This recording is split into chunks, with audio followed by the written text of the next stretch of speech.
ಸದ್ಯಕ್ಕೆ ಡಿ.ಕೆ. ಶಿವಕುಮಾರ್ ಅವರು ಈಗ ದೆಹಲಿಗೆ ಹೋಗಿ 2-3 ದಿನಗಳಿಂದಲೂ ಕೂಡ ದೆಹಲಿಯಲ್ಲೇ ಇದ್ರು. ಸದ್ಯಕ್ಕೆ ರಾಹುಲ್ ಗಾಂಧಿ ಅವರನ್ನು ಕೂಡ ಭೇಟಿ ಮಾಡಿದ್ದಾರೆ. ಜೊತೆಗೆ ಸೋನಿಯಾ ಗಾಂಧಿ ಅವರನ್ನು ಕೂಡ ಭೇಟಿ ಮಾಡಿ ಸಾಕಷ್ಟು ವಿಚಾರಗಳ ಬಗ್ಗೆ ಚರ್ಚೆ ಮಾಡಿದ್ದಾರೆ. ಮುಖ್ಯವಾಗಿ ಈಗ ರಾಜ್ಯ ರಾಜಕೀಯದಲ್ಲಿ ಏನೆಲ್ಲ ಬೆಳವಣಿಗೆಗಳಾಗ್ತಾ ಇದೆ, ಜೊತೆಗೆ ಯಾರು ಏನೆಲ್ಲ ಸ್ಟೇಟ್ಮೆಂಟ್ಗಳು ಕೊಟ್ಟಿದ್ದಾರೆ ಅದರ ಬಗ್ಗೆ ಕೂಡ ಚರ್ಚೆ ಮಾಡಿರುವ ಸಾಧ್ಯತೆ ಇದೆ. ಯಾಕೆಂತಂದ್ರೆ ಹೈಕಮಾಂಡ್ ಸ್ಪಷ್ಟವಾಗಿ ಸೂಚನೆಯನ್ನ ಕೊಟ್ಟಿತ್ತು, ಈ ಒಂದು ಪವರ್ ಫೈಟ್ ವಿಚಾರವಾಗಿ ಯಾರು ಕೂಡ ಸ್ಟೇಟ್ಮೆಂಟ್ಗಳನ್ನ ಕೊಡಬಾರದು ಅಂತ. ಅದರ ಜೊತೆಗೆ ಈಗ ಯತೀಂದ್ರ ಸಿದ್ದರಾಮಯ್ಯ ಅವರು ಈ ಒಂದು ಪವರ್ ಫೈಟ್ ವಿಚಾರಕ್ಕೆ ಸಂಬಂಧಪಟ್ಟಂತೆ ಮಾತನಾಡಿದ ನಂತರವೂ ಕೂಡ ಪಕ್ಷದಿಂದ ಯಾವುದೇ ರೀತಿಯ ಶಿಸ್ತು ಕ್ರಮವನ್ನು ಕೂಡ ಜರುಗಿಸಿಲ್ಲ. ಈ ಒಂದು ವಿಚಾರಕ್ಕೆ ಸಂಬಂಧಪಟ್ಟಂತೆ ಕೆಲವೊಂದಿಷ್ಟು ನಾಯಕರಿಗೂ ಕೂಡ ಅಸಮಾಧಾನ ಇತ್ತು. ಅದೆಲ್ಲವನ್ನು ಕೂಡ ರಾಹುಲ್ ಗಾಂಧಿ ಅವರ ಜೊತೆ ಚರ್ಚೆ ಮಾಡಿರುವ ಸಾಧ್ಯತೆ ಇದೆ.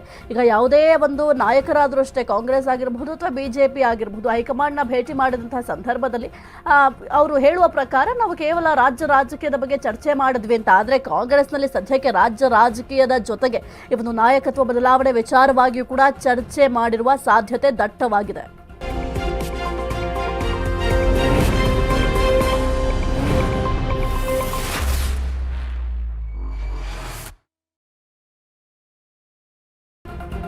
ಬಂದಿರೋದೇ ನಾನು ರಾಜಕಾರಣ ಮಾಡೋದಕ್ಕೆ. ನನ್ನ ಜೊತೆ ಎಲ್ಲ ಮಾತನಾಡಿದ್ದೇನೆ,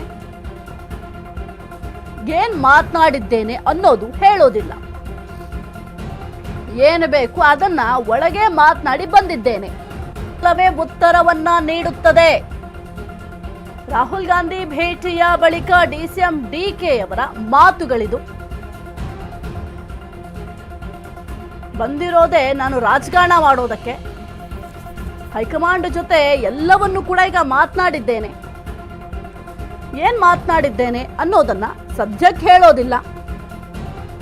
ಏನ್ ಬೇಡಿ ಬಂದಿದ್ದೇನೆ, ಎಲ್ಲದಕ್ಕೂ ಕಾಲವೇ ಉತ್ತರವನ್ನ ನೀಡುತ್ತದೆ. ರಾಹುಲ್ ಗಾಂಧಿ ಭೇಟಿಯ ಬಳಿಕ ಡಿಸಿಎಂ ಡಿ.ಕೆ. ಶಿವಕುಮಾರ್ ಅವರು ಈ ಒಂದು ಸ್ಟೇಟ್ಮೆಂಟ್ ಅನ್ನ ಕೊಟ್ಟಿದ್ದಾರೆ.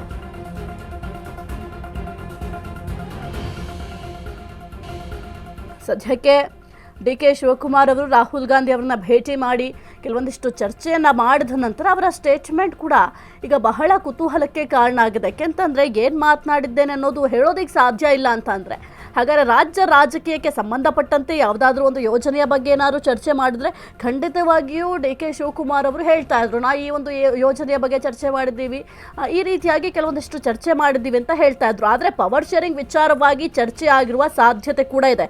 ಹಾಗಾಗಿ ಕಾಲವೇ ಎಲ್ಲದಕ್ಕೂ ಉತ್ತರವನ್ನು ಕೊಡುತ್ತೆ ಎಂಬ ಹೇಳಿಕೆಯನ್ನ ಕೊಟ್ರ ಡಿ.ಕೆ. ಶಿವಕುಮಾರ್ ಎಂಬ ಪ್ರಶ್ನೆ ಕೂಡ ಸದ್ಯಕ್ಕೆ ಮೂಡ್ತಾ ಇದೆ.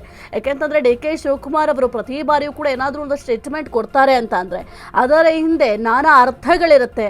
ಹಾಗಾಗಿ ಆ ಒಂದು ಪವರ್ ಶೇರಿಂಗ್ ವಿಚಾರವಾಗಿ ಚರ್ಚೆ ಆಗಿರುವ ಸಾಧ್ಯತೆ ಕೂಡ ಇದೆ. ಏನಾದರೂ ಬಜೆಟ್ ಮುಗಿದ ನಂತರ ಸಿಎಂ ಸ್ಥಾನ ಸಿಗುತ್ತಾ ಡಿ.ಕೆ. ಶಿವಕುಮಾರ್ ಅವರಿಗೆ ಅಂತ ಕೂಡ ನೋಡಬೇಕಾಗುತ್ತೆ. ಹಾಗಾಗಿ ಬಹಳ ಖುಷಿಯಲ್ಲಿದ್ದಾರೆ ಡಿ.ಕೆ. ಶಿವಕುಮಾರ್. ಅಟ್ಲೀಸ್ಟ್ ಯಾಕೆಂತಂದ್ರೆ ಬಜೆಟ್ ಮುಗಿದ ನಂತರ ಒಂದು ನಾಯಕತ್ವ ಬದಲಾವಣೆಯನ್ನ ಮಾಡ್ತಾರಾ, ಇದೆಲ್ಲದರ ಬಗ್ಗೆ ಕೂಡ ಸದ್ಯಕ್ಕೆ ಡಿ.ಕೆ. ಶಿವಕುಮಾರ್ ಅವರು ಚರ್ಚೆಯನ್ನ ಮಾಡಿರುವ ಸಾಧ್ಯತೆ ಇದೆ.